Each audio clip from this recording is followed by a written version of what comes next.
এই ছবিগুলো ফেসবুক ইনস্টাগ্রামে রাজত্ব করতেছে ভাই।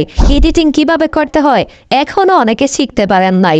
সহজে দেখাবো এইরকম ছবি কিভাবে এডিট করবেন, আপনিও ফেসবুক ইনস্টাগ্রামে রাজত্ব করতে পারবেন। এইরকম ছবি এডিট করার জন্য গুগল ক্রোমে চলে আসবেন, সার্চ বক্সে লিখতে হবে উইগোকাপ অফিসিয়াল ওয়েবসাইট চলে আসবে, এখানে ট্যাপ দিবেন। টাচ করার সাথে সাথে এইখানে একটা সার্চ বক্স পাবেন, সার্চ বক্সে লিখতে হবে GZZ, লিখে লাল বাটন সার্চ আইকনে এখানে সার্চ করবেন। সার্চ করার সাথে সাথে দেখবেন একটা পোস্ট চলে আসবে, এই যে দেখুন পোস্ট চলে আসলো।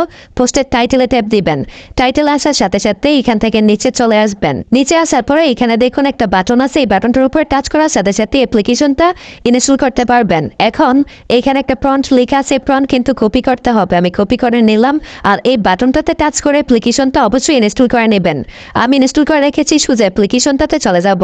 এই দেখুন অ্যাপ্লিকেশনটার উপরে ট্যাপ দিলাম, একটা গুগল অ্যাকাউন্ট দিয়ে অ্যাকাউন্ট করতে হবে, এই অপশনটাতে ট্যাপ দিবেন। টাচ করার সাথে সাথেই যতগুলো গুগল অ্যাকাউন্ট থাকবে মোবাইলের মধ্যে শো করবে। আমি এই গুগল অ্যাকাউন্ট দিয়ে অ্যাকাউন্ট করে নিচ্ছি। অ্যাকাউন্ট করার পরে প্লাস আইকনে ট্যাপ দিবেন, ফটোতে চলে আসবেন, যে ছবিটা দিয়ে তৈরি করবেন ছবিটা এখানে দিয়ে দিবেন। যে প্রম্পট কপি করে আনছিলেন এখানে পেস্ট করতে হবে, আমি পেস্ট করে দিলাম। উপরে দেখুন 3 লেখা আছে, এখানে ট্যাপ দিয়ে 2 দিয়ে দিবেন। এখানে দেখুন এরো আইকন আছে, এখানে টাচ করবেন। এখান থেকে আপনারা 1998 দিয়ে কন্টিনিউতে ট্যাপ দিয়ে দিবেন, দেখবেন কিছুক্ষণের মধ্যেই ছবিটা তৈরি হয়ে যাবে। Already complete. ছবিটার উপর টাচ করবেন, গ্যালারিতে নেওয়ার জন্য উপর থেকে 3 ডটে চলে আসবেন। আসার পরে সেভ আইকনে ট্যাপ দেওয়ার সাথে সাথে গ্যালারিতে চলে যাবে।